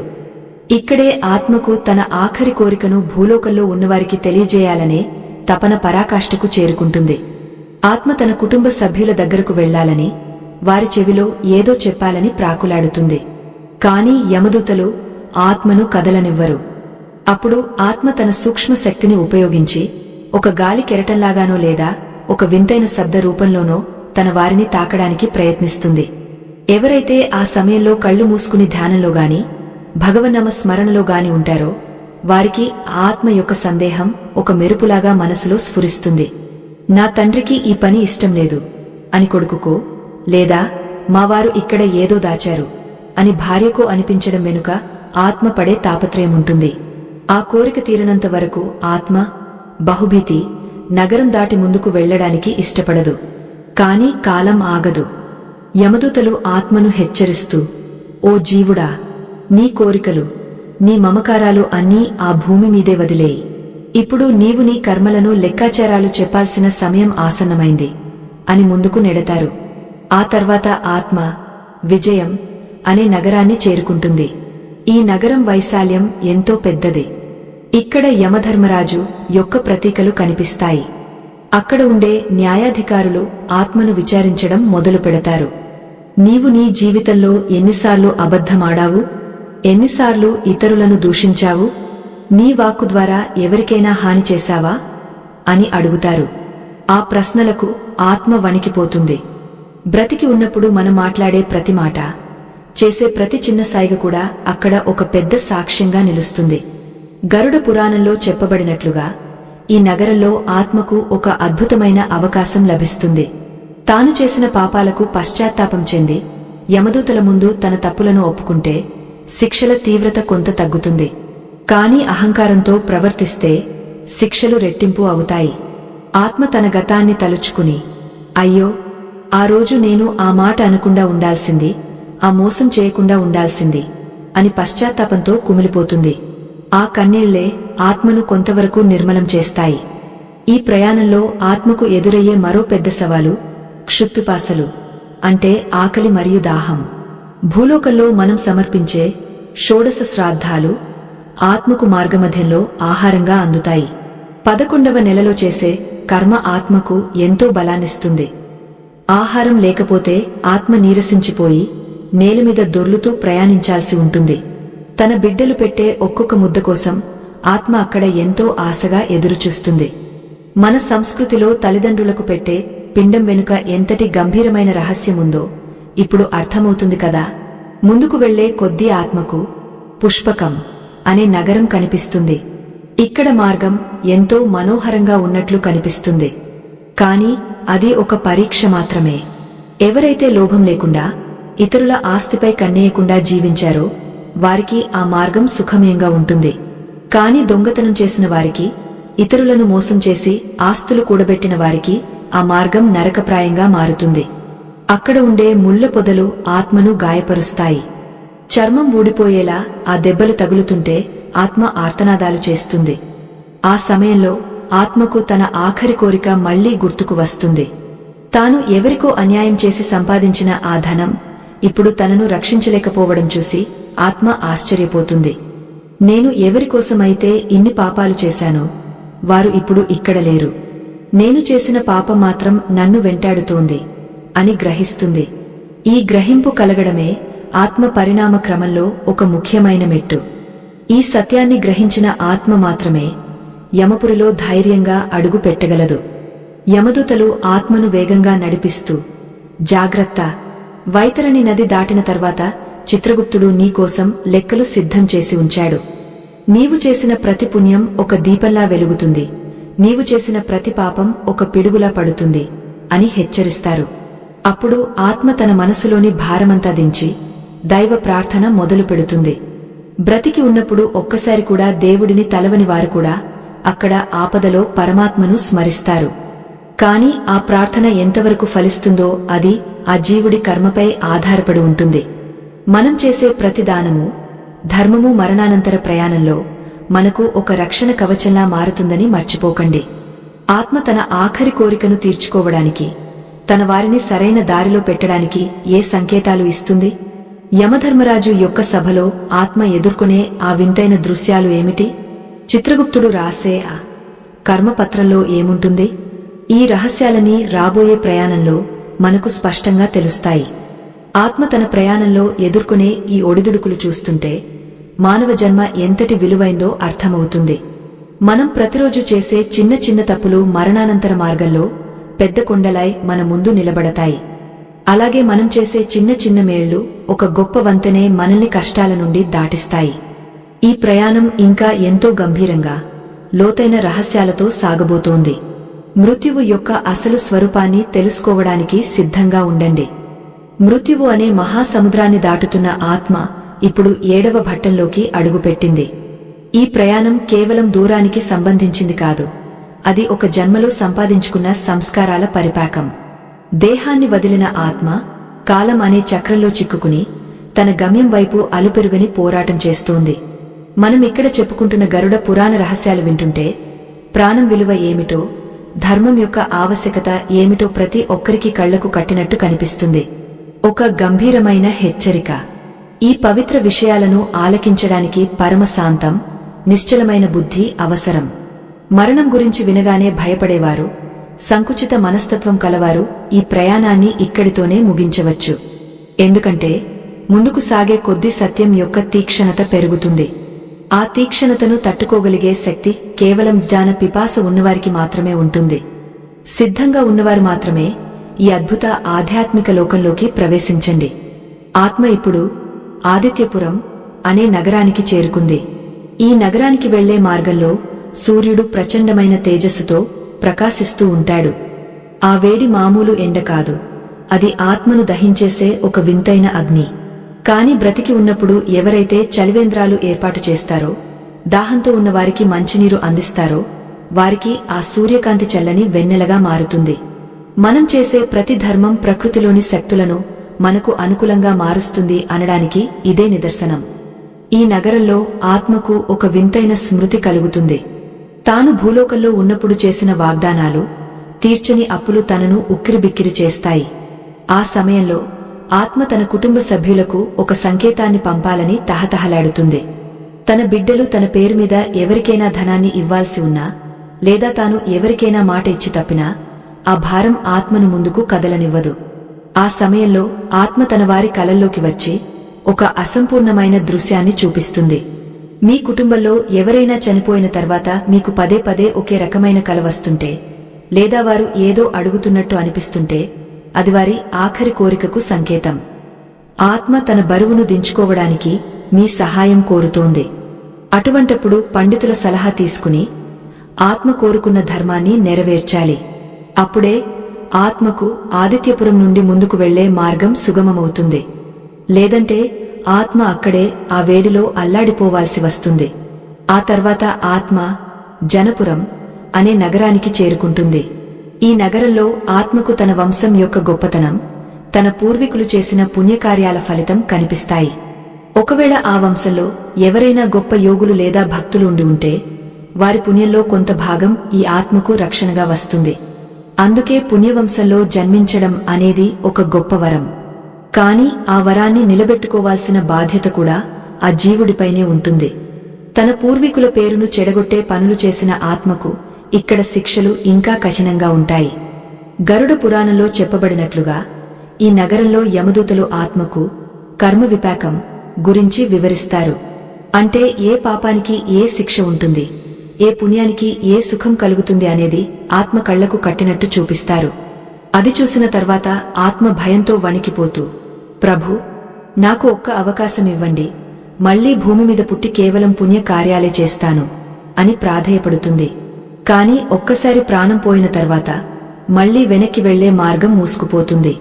ఉన్నది కేవలం ముందుకు వెళ్లే దారి మాత్రమే. ముందుకు వెళ్లే కొద్దీ ఆత్మకు వైతరణి నది యొక్క శబ్దం వినబడటం మొదలవుతుంది. ఆ శబ్దం వింటేనే గుండె చెరువవుతుంది. అది భయంకరమైన ఆర్తనాదాల మిశ్రమంలా ఉంటుంది. ఆ నదికి అవతలి ఒడ్డున యమపురి ఉంటుంది. ఆ నదిని దాటడం అనేది ఆత్మ ఎదుర్కొనే అతి పెద్ద సవాలు. అక్కడ ఆత్మకు తన వారు చేసే సపిండీకరణం అనే ప్రక్రియ ఎంతో తోడ్పడుతుంది. 12వ నెల ముగిసే సమయంలో చేసే ఈ కర్మ ఆత్మను ప్రేతత్వం నుండి విముక్తి చేసి పితృదేవతల వరుసలో చేరుస్తుంది. ఈ ప్రక్రియ సక్రమంగా జరగకపోతే ఆత్మ ఆ వైతరణి నది ఒడ్డునే కొన్ని వందల ఏళ్లు ఉండిపోవాల్సి వస్తుంది. ఆకలితో దాహంతో అలమటిస్తూ ప్రేత రూపంలో తిరుగుతూ ఉంటుంది. అందుకే అంతిమ సంస్కారాలు, ఆ తర్వాత చేసే కర్మలు అత్యంత పవిత్రమైనవి. అవి కేవలం సాంప్రదాయాలు కావు, ఒక ఆత్మను నరకయాతన నుండి రక్షించే మార్గాలు. ఆత్మ తన ఆఖరి కోరికను తీర్చుకోవాలని ఎందుకు అంతగా తపిస్తుందో ఇప్పుడు మీకు అర్థమై ఉంటుంది. ఆ కోరిక తీరితేనే ఆత్మకు మనశ్శాంతి కలుగుతుంది. ఆదిత్యపురంలో ఆత్మ చూసే మరో వింత ఏమిటంటే, అక్కడ ధర్మదేవత యొక్క నీడ ఉంటుంది. ఆ నీడలో నిలబడే అర్హత కేవలం సత్యవంతులకే ఉంటుంది. అబద్ధాలతో జీవితాన్ని గడిపినవారు ఆ నీడను తాకలేరు. వారు ఎండలో నిలబడి కాలిపోతుంటే సత్యవంతులు మాత్రం చల్లగా విశ్రమిస్తారు. ఈ దృశ్యం ఆత్మకు ఒక గొప్ప పాఠాన్ని నేర్పుతుంది. ఈ ప్రపంచంలో మనం మాట్లాడే ప్రతి సత్య మరణం తర్వాత ఒక చల్లని నీడలా మనల్ని కాపాడుతుంది. ప్రయాణం ముందుకు సాగుతున్న కొద్దీ యమదూతలు ఆత్మను వేగంగా నడిపిస్తారు. ఇక ఆలస్యం చేయకు, సూర్యుడు అస్తమించేలోపు మనం తదుపరి నగరాన్ని చేరుకోవాలి అని తోస్తారు. ఆత్మ నడవలేక పడిపోయినా వారు కరుణించరు. ఆ సమయంలో ఆత్మకు తను భూమి మీద చేసిన దానాలు గుర్తుకు వస్తాయి. ఎవరైతే పాదరక్షలను దానం చేస్తారో వారికి ఆ దారిలో రాళ్లు గుచ్చుకోవు. ఎవరైతే వస్త్ర దానం చేస్తారో వారికి ఆ ప్రయాణంలో శారీరక కష్టం తక్కువగా ఉంటుంది. ఈ ఆధ్యాత్మిక రహస్యాలు వింటుంటే మనకు ఒక విషయం స్పష్టమవుతుంది. మన జీవితం మన చేతుల్లోనే ఉంది. మరణం తర్వాత మనం పొందే సుఖదుఃఖాలు మనం ఇప్పుడు చేసే పనుల మీదనే ఆధారపడి ఉన్నాయి. ఆత్మ తన ఆఖరి కోరికను భూలోకంలోని వారికి ఎలా సంకేతం ద్వారా పంపిస్తుందో, ఆ సంకేతాన్ని మనం ఎలా గుర్తించాలో తెలుసుకోవడం ఎంతో ముఖ్యం. ఆ సంకేతం ద్వారానే మనం ఆత్మకు శాంతిని చేకూర్చగలం. వైతరణి నది దగ్గరకు చేరుకున్న ఆత్మ అక్కడ ఏ దృశ్యాలను చూస్తుంది? యమధర్మరాజు యొక్క భయంకరమైన రూపం ఎలా ఉంటుంది? చిత్రగుప్తుడు ఆత్మను ఎలా పలకరిస్తాడు? ఈ ప్రయాణం ఇంకా ఎంతో గంభీరమైన మలుపులు తిరగబోతోంది. ఆత్మీయులారా, ఈ ప్రయాణంలో మనం తెలుసుకోవాల్సిన విషయాలు ఇంకా ఎన్నో ఉన్నాయి. మన కర్మలే మనల్ని శాసిస్తాయని, మృత్యువు తర్వాత కూడా మనల్ని వెన్నాడుతాయని మర్చిపోకండి. ఆత్మ తన ప్రయాణంలో ఎదుర్కొనే ఈ ఒడిదుడుకులు చూస్తుంటే మానవ జన్మ ఎంతటి విలువైందో అర్థమవుతుంది. మనం ప్రతిరోజు చేసే చిన్న చిన్న తప్పులు మరణానంతర మార్గంలో పెద్ద పెద్ద కొండలై మన ముందు నిలబడతాయి. అలాగే మనం చేసే చిన్న చిన్న మేళ్లు ఒక గొప్ప వంతెనే మనల్ని కష్టాల నుండి దాటిస్తాయి. ఈ ప్రయాణం ఇంకా ఎంతో గంభీరంగా, లోతైన రహస్యాలతో సాగబోతోంది. మృత్యువు యొక్క అసలు స్వరూపాన్ని తెలుసుకోవడానికి సిద్ధంగా ఉండండి. చనిపోయిన తర్వాత ఆత్మ మొదట ఎవరిని కలుస్తుంది? గరుడ పురాణ రహస్యం. మృత్యువు అనే సుదీర్ఘ ప్రయాణంలో ఆత్మ ఇప్పుడు 8వ ఘట్టానికి చేరుకుంది. కాలం ఎవరికోసం ఆగదు. అది నిరంతరం ప్రవహించే ఒక మహానది వంటిది. దేహాన్ని వదిలిన ఆత్మ అప్పటి వరకు తను మోసిన అహంకారాన్ని, మమకారాన్ని ఒక్కొక్కటిగా విడిచిపెడుతూ యమపురి వైపు తన అడుగులను వేగవంతం చేస్తోంది. ఈ మార్గంలో ఆత్మ పొందే అనుభవాలు వింటుంటే జీవితమంటే కేవలం ఈ భౌతిక సుఖాలు మాత్రమే కాదని, అంతకు మించిన ఒక గొప్ప సత్యముందని మనకు బోధపడుతుంది. ఒక ముఖ్యమైన విన్నపం. గరుడ పురాణంలోని ఈ నిగుజ రహస్యాలను తెలుసుకోవడానికి సామాన్యమైన మనసు సరిపోదు. పరమ పవిత్రమైన ఈ విషయాలు అత్యంత గంభీరమైనవి. వీటిని అర్థం చేసుకోవడానికి ప్రశాంతమైన చిత్తం, నిలకడైన బుద్ధి ఉండాలి. అంతటి ఓపిక లేనివారు, కేవలం కాలక్షేపం కోసం చూసేవారు ఇప్పుడే ఈ ప్రయాణం నుండి తప్పుకోవచ్చు. ఇది కేవలం ఒక గాథ కాదు, ప్రతి జీవి తన అంతిమ సమయంలో ఎదుర్కోవాల్సిన పచ్చి నిజం. సంసిద్ధులైన వారు మాత్రమే ఈ దివ్యజ్ఞాన ప్రవాహంలో ముందుకు సాగండి. ఆత్మ ఇప్పుడు క్రౌంచపురం అనే నగరాన్ని దాటి విచిత్రపురం అనే ప్రదేశానికి చేరుకుంటుంది. ఈ ప్రయాణంలో ఆత్మకు 1 సంవత్సరం కాలం పూర్తవుతూ ఉంటుంది. 12 నెలల పాటు సాగిన ఈ అలసట లేని పయనంలో ఆత్మ ఎన్నో నగరాలను, ఎన్నో కష్టాలను దాటుకుంటూ వచ్చింది. ఈ విచిత్రపురంలో ఆత్మకు తన జీవితం పట్ల ఒక పరిపూర్ణమైన అవగాహన కలుగుతుంది.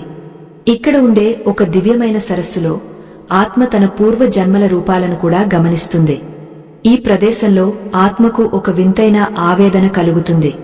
తాను భూలోకంలో ఉన్నప్పుడు తన కుటుంబ సభ్యులకు చెప్పాలనుకున్న ఒక రహస్యం లేదా తీర్చుకోవాలనుకున్న ఒక ఆఖరి కోరిక తనను పదే పదే వెంటాడుతుంది. ఆ కోరిక నెరవేరకపోతే ఆత్మకు వైతరణి నదిని దాటే శక్తి లభించదు. అందుకే ఆత్మ తన సూక్ష్మ రూపం ద్వారా భూలోకంలో ఉన్న తన అత్యంత ప్రియమైన వారి మనసులోకి ఒక ఆలోచనను పంపుతుంది. ఆ సమయంలో ఎవరైతే భక్తితో, పితృదేవతల మీద గౌరవంతో ఉంటారో వారికి ఆ సందేశం అందుతుంది. మా తండ్రిగారు ఈ కార్యం చేయాలని అనుకున్నారు, లేదా మా తల్లిగారికి ఈ దానమంటే ఇష్టం అని మనకు హఠాత్తుగా అనిపించడం వెనుక ఆత్మ పడే తాపత్రయముంటుంది. ఆఖరి కోరికను తీర్చడం ద్వారా ఆత్మ తన పట్ల ఉన్న ఒక బాధ్యత నుండి విముక్తి పొందుతుంది. గరుడ పురాణం ప్రకారం సంతానం చేసే ఇటువంటి ధర్మ కార్యాలు ఆత్మకు యమపురిలో ఒక గొప్ప గుర్తింపును ఇస్తాయి. ఆత్మ తన కోరిక తీరిన వెంటనే ఒక రకమైన ప్రశాంతతను పొంది ముందుకు సాగడానికి సిద్ధమవుతుంది. ముందుకు వెళ్లే కొద్దీ ఆత్మకు బహుభీతి అనే నగరం కనిపిస్తుంది. ఈ నగరం పేరుకు తగ్గట్టే ఎంతో భయంకరంగా ఉంటుంది. ఇక్కడ గాలి వీచదు కాని ప్రతిధ్వనించే అరుపులు వినబడుతుంటాయి. ఆత్మ తన చుట్టూ ఉన్న చీకటిని చూసి వణికిపోతుంది. అప్పుడు ఆ ఆత్మకు తన ఇష్ట దైవం లేదా గురువు గుర్తిస్తారు. బ్రతికి ఉన్నప్పుడు ఎవరైతే గురువును పూజించారో, ఎవరైతే సన్మార్గంలో నడిచారో వారికి ఆ చీకటిలో ఒక చిన్న కాంతి కిరణం దారి చూపిస్తుంది. ఈ నగరంలో ఆత్మకు తన పితృదేవతలు మళ్లీ తారసపడతారు. వారు ఈసారి ఆత్మకు ఒక హెచ్చరిక చేస్తారు. ఓ జీవుడా, నీవు చేసిన పుణ్యమే ఇప్పుడు నీకు తోడు. ఇక్కడి నుండి వైతరణి నది వరకు వెళ్లే దారి అత్యంత కఠినమైనది. అక్కడ యమదూతలు నీ పాపాలను లెక్కగడతారు. నీవు ధైర్యంగా ఉండు అని వారు ధైర్యం చెబుతారు. ఆత్మ మొదటగా కలుసుకునే ఈ పితృదేవతలు ఆత్మకు ఒక దిక్సూచిలా నిలుస్తారు. గరుడ పురాణంలో చెప్పబడినట్లుగా ఈ సమయంలో ఆత్మకు వార్షిక శ్రాద్ధం యొక్క ఆవశ్యకత తెలుస్తుంది. భూలోకంలో తన వారు చేసే ఆ 12 నెలల కర్మ ఆత్మకు ఒక సంపూర్ణమైన రూపాన్ని ఇస్తుంది. ఆ రూపంతోనే ఆత్మ యమధర్మరాజు యొక్క సభలోకి ప్రవేశించాల్సి ఉంటుంది. ఒకవేళ ఆ కర్మలు సక్రమంగా జరగకపోతే ఆత్మ అర్ధాకలితో బలహీనంగా మారిపోతుంది. యమదూతలు అటువంటి ఆత్మను మరింత క్రూరంగా శిక్షిస్తారు. ప్రయాణం ముందుకు సాగుతున్న కొద్దీ ఆత్మకు వైతరణి నది యొక్క భీకరమైన గర్జన వినిపిస్తుంది. ఆ శబ్దం వింటేనే గుండె ఆగిపోయినంత పని అవుతుంది. ఆ నదికి అవతలి ఒడ్డున యమపురి ద్వారాలు ఉంటాయి. ఆ ద్వారాల దగ్గర ఉండే కావలివారు ఆత్మను విచారించడం మొదలు పెడతారు. నీవు భూమి మీద ఉన్నప్పుడు ఏ రోజైనా దైవనామాన్ని స్మరించావా? ఏ రోజైనా ఒక పేదవాడి ఆకలి తీర్చావా అని వారు అడుగుతుంటే ఆత్మ తన తప్పులను గుర్తు చేసుకుని ఏడుస్తుంది. అక్కడ ఆత్మకు తన ఆఖరి కోరిక మళ్లీ గుర్తుకు వస్తుంది. తాను ఎవరికో ఒక మాట ఇచ్చి తప్పిన విషయం తనను నిలదీస్తుంది. ఆ మాటను నిలబెట్టుకోవడానికి తనవారు ఏమైనా చేస్తారేమో అని ఆత్మ ఎదురుచూస్తుంది. అందుకే మరణించిన వారి పేరు మీద చేసే దానాలు కేవలం సంప్రదాయం కాదు, అవి ఆత్మ యొక్క ఆఖరి కోరికలను తీర్చే మార్గాలు. మనం చేసే ఒక్క గోదానం లేదా అన్నదానం ఆత్మకు 1000 ఏనుగుల బలాన్ని ఇస్తుంది. యమదూతలు ఆత్మను ముందుకు తోస్తూ, ఇక సమయం లేదు, వైతరణి నది దాటాలి. నీవు చేసిన పాప పుణ్యాల కట్టే ఇక్కడ ఉంది, దీన్ని మోసుకుని నడువు అని శాసిస్తారు. ఆత్మ ఆ బరువును మోయలేక కుప్పకులిపోతుంది. కాని తప్పదు, తాను చేసిన ప్రతి పనికి బాధ్యత వహించాల్సిన సమయమిది. ఆకాశంలో నక్షత్రాలు ఎంత దూరంలో ఉంటాయో ఆత్మకు మోక్షం కూడా అంత దూరంలోనే ఉన్నట్లు అనిపిస్తుంది. కాని ఆశ చావదు. తాను చేసిన ఏదో ఒక చిన్న పుణ్యం తనను కాపాడుతుందని ఆత్మ నమ్ముతుంది. వైతరణి నది ఒడ్డున నిలబడిన ఆత్మకు అక్కడ కనిపించే దృశ్యాలు వర్ణనాతీతం.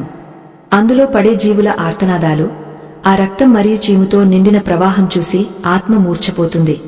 అప్పుడు ఆత్మకు తన వారు చేసే వైతరణి గోదానం గుర్తుకు వస్తుంది. ఒకవేళ భూలోకంలో ఆ కర్మ చేసి ఉంటే ఒక దివ్యమైన ఆవు అక్కడికి చేరుకుంటుంది. ఆవు తోకను పట్టుకుని ఆత్మ సులభంగా ఆ భయంకరమైన నదిని దాటేస్తుంది. ఆవు ఆత్మకు ఒక తల్లిలా తోడుగా నిలుస్తుంది. ఈ ఆధ్యాత్మిక ప్రయాణంలో మనం తెలుసుకోవాల్సిన విషయాలు ఇంకా ఎన్నో ఉన్నాయి. మన కర్మలే మనల్ని శాసిస్తాయని, మృత్యువు తర్వాత కూడా మనల్ని వెన్నాడుతాయని మర్చిపోకండి. ఆత్మ తన ఆఖరి కోరికను భూలోకంలోని వారికి ఎలా సంకేతం ద్వారా పంపిస్తుందో, ఆ సంకేతాన్ని మనం ఎలా గుర్తించాలో తెలుసుకోవడం ఎంతో ముఖ్యం. ఆ సంకేతం ద్వారానే మనం ఆత్మకు శాంతిని చేకూర్చగలం. ముందుకు వెళ్లే కొద్దీ ఈ ప్రయాణం ఇంకా ఎంతో గంభీరమైన మలుపులు తిరగబోతోంది. యమధర్మరాజు యొక్క సభలో ఆత్మ ఎదుర్కొనే ఆ వింతైన దృశ్యాలు ఏమిటి? చిత్రగుప్తుడు ఆత్మను ఎలా ఆహ్వానిస్తాడు? అక్కడ జరిగే తీర్పు ఎలా ఉంటుంది? ఈ రహస్యాలన్నీ తెలుసుకుంటే మన మనసులోని అశాంతి తొలగిపోయి జీవితం పట్ల ఒక స్పష్టత వస్తుంది. మరణం పట్ల భయం పోయి ధర్మం పట్ల గౌరవం పెరుగుతుంది. ఆత్మ తన ప్రయాణంలో ఎదుర్కొనే ఈ ఒడిదుడుకులు చూస్తుంటే మానవ జన్మ ఎంతటి విలువైందో అర్థమవుతుంది. మనం ప్రతిరోజు చేసే చిన్న చిన్న తప్పులు మరణానంతర మార్గంలో పెద్ద పెద్ద కొండలై మన ముందు నిలబడతాయి. అలాగే మనం చేసే చిన్న చిన్న మేళ్లు ఒక గొప్ప వంతెనే మనల్ని కష్టాల నుండి దాటిస్తాయి. ఈ ప్రయాణం ఇంకా ఎంతో గంభీరంగా, లోతైన రహస్యాలతో సాగబోతోంది. మృత్యువు యొక్క అసలు స్వరూపాన్ని తెలుసుకోవడానికి సిద్ధంగా ఉండండి. మరణానంతర ప్రయాణం ఇప్పుడు అత్యంత కీలకమైన, గంభీరమైన ఘట్టానికి చేరుకుంది. కాల ప్రవాహంలో 12 మాసాల సుదీర్ఘయాత్రను పూర్తి చేసుకున్న ఆత్మ ఇప్పుడు ధర్మదేవత కొలువైన యమపురి ముంగట నిలబడి ఉంది. ఈ ప్రయాణం కేవలం ఒక ఆత్మ నడక కాదు, అది ఒక మనిషి జీవిత కాలపు కర్మల సారాంశం. ఇక్కడ ప్రతి అడుగులోనూ ఒక సత్యం దాగ ఉంది, ప్రతి మలుపులోనూ ఒక హెచ్చరిక పొంచి ఉంది. ఒక ముఖ్యమైన గమనిక: ఈ దివ్యజ్ఞానాన్ని స్వీకరించడానికి సామాన్యమైన మనస్సు సరిపోదు. గరుడ పురాణంలోని ఈ నిగుజ రహస్యాలు వింటున్నప్పుడు మనసు చలించవచ్చు, గుండె వేగం పెరగవచ్చు. ఓపిక లేనివారు, కేవలం లౌకిక సుఖాల్లో మునిగి తేలేవారు ఈ గంభీరమైన చర్చ నుండి ఇప్పుడే తప్పుకోవచ్చు. ఇది కేవలం మాటల ప్రవాహం కాదు, ప్రతి జీవి తన అంతిమ శ్వాస తర్వాత ఎదుర్కోవాల్సిన పచ్చి నిజం. సంసిద్ధులైన వారు మాత్రమే ఈ చివరి ఘట్టాలకు ముందున్న ప్రయాణంలో ముందుకు సాగండి.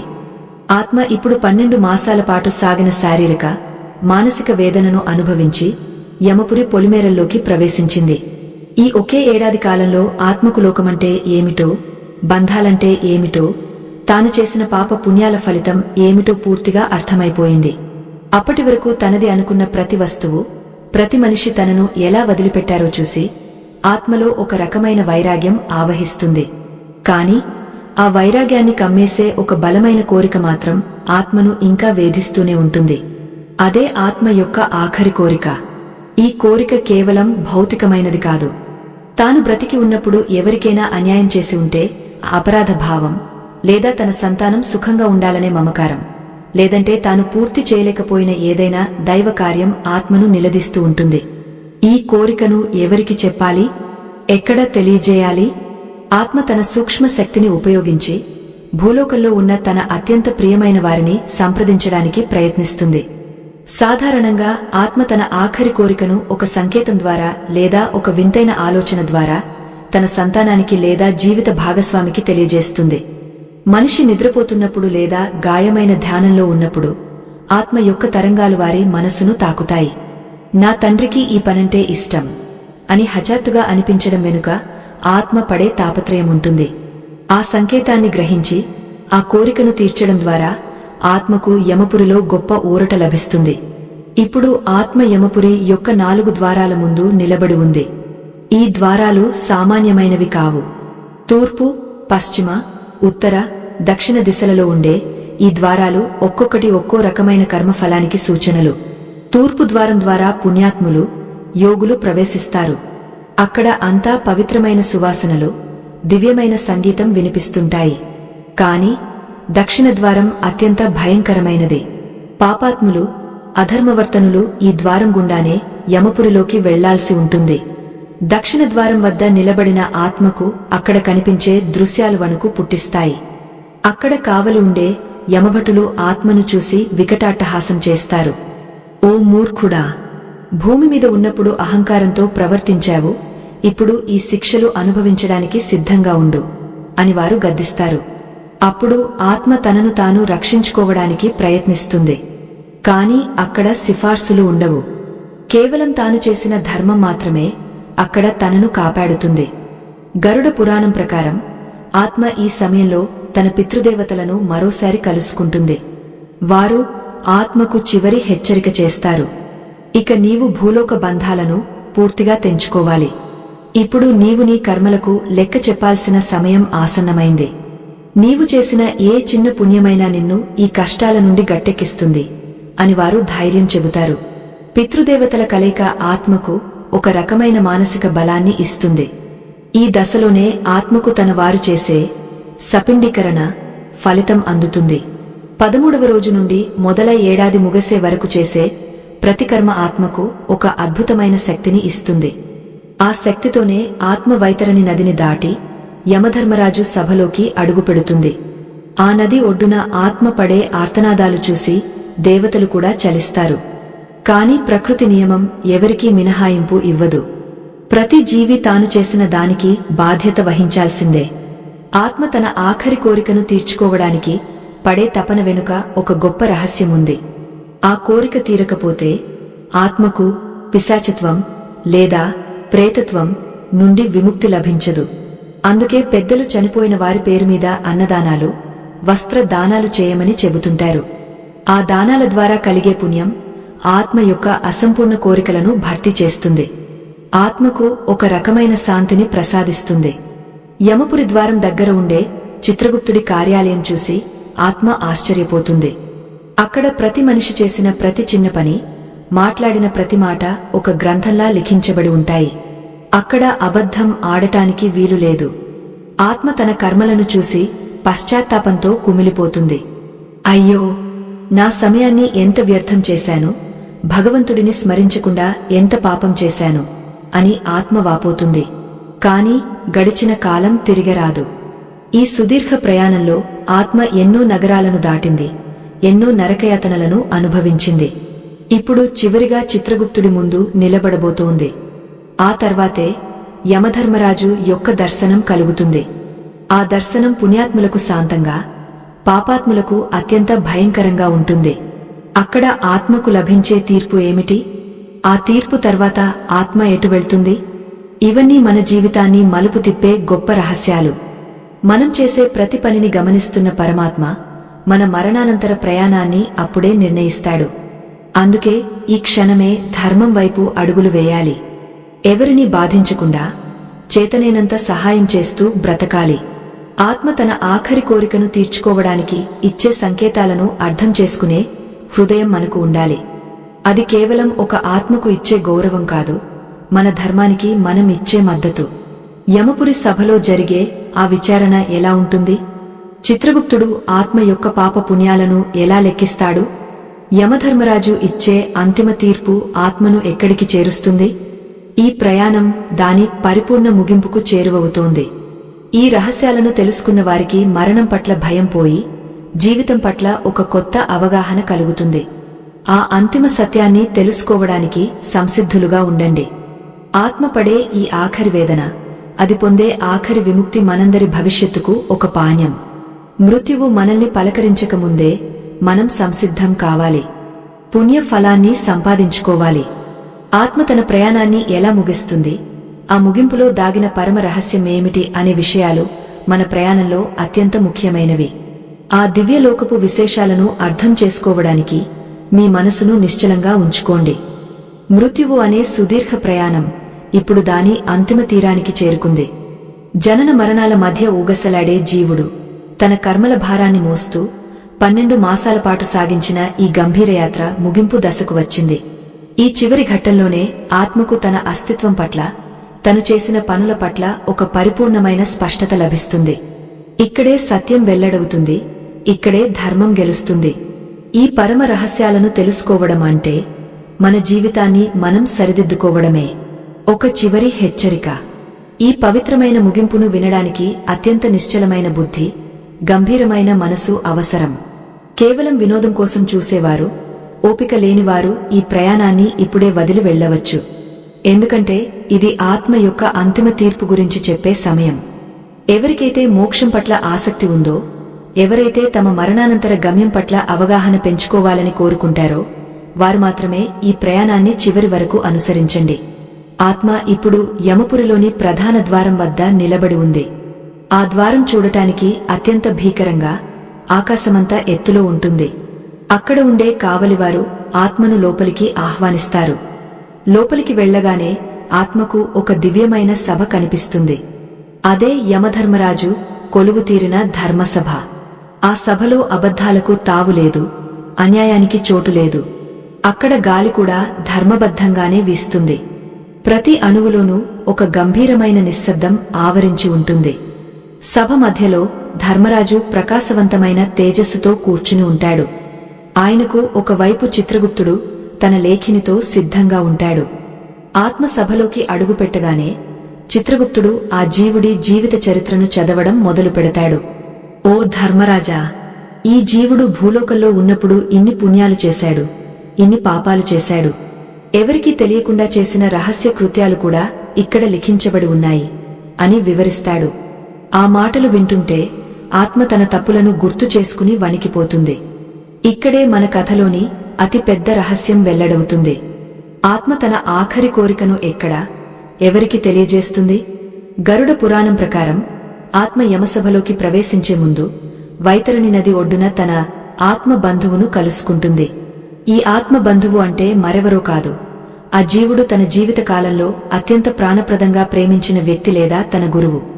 ఆ క్షణంలో ఆత్మ తన మనసులోని ఆఖరి కోరికను ఆ వ్యక్తికి ఒక సంకేతం ద్వారా లేదా ఒక భావన ద్వారా తెలియజేస్తుంది.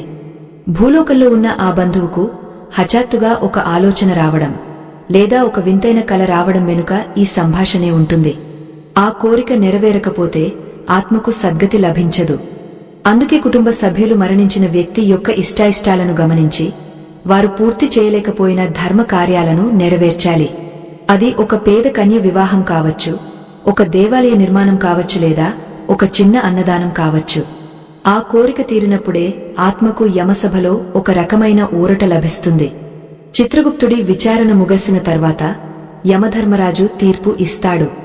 ఎవరైతే తమ జీవితంలో సత్యం తప్పలేదో, ఎవరైతే పరోపకారమే పరమార్థంగా బ్రతికారో వారికి స్వర్గలోక ప్రాప్తి కలుగుతుంది.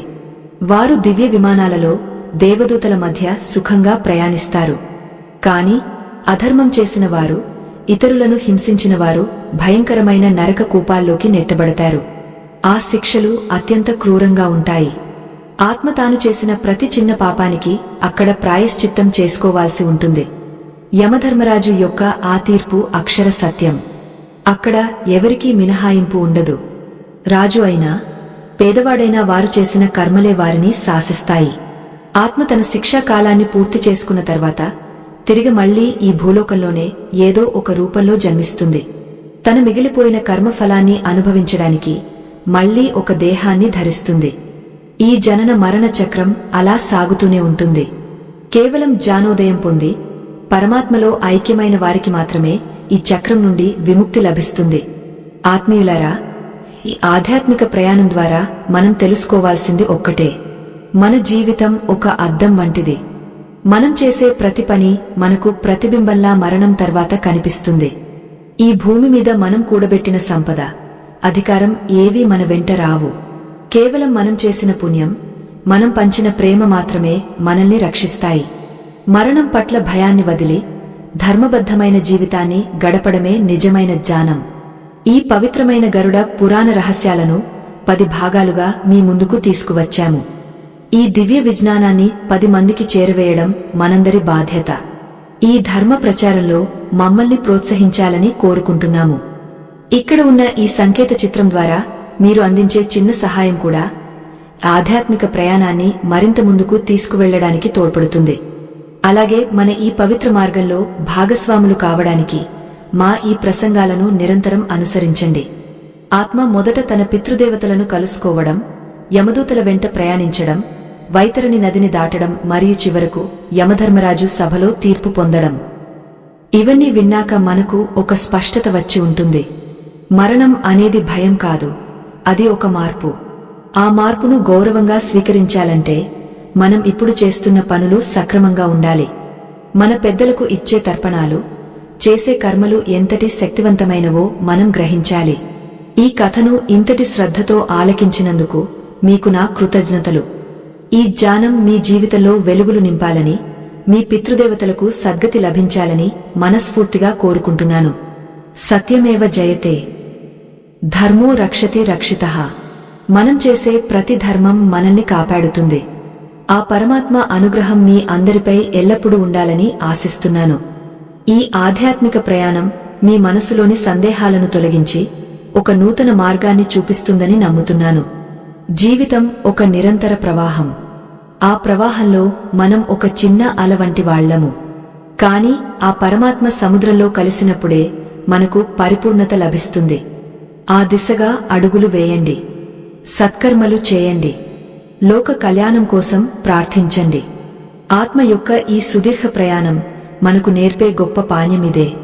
మరణం తర్వాత మనం ఒంటరి వాళ్లము కాము. మన పుణ్యమే మనకు తోడు. ఆ సత్యాన్ని స్మరిస్తూ ధర్మబద్ధంగా జీవించండి.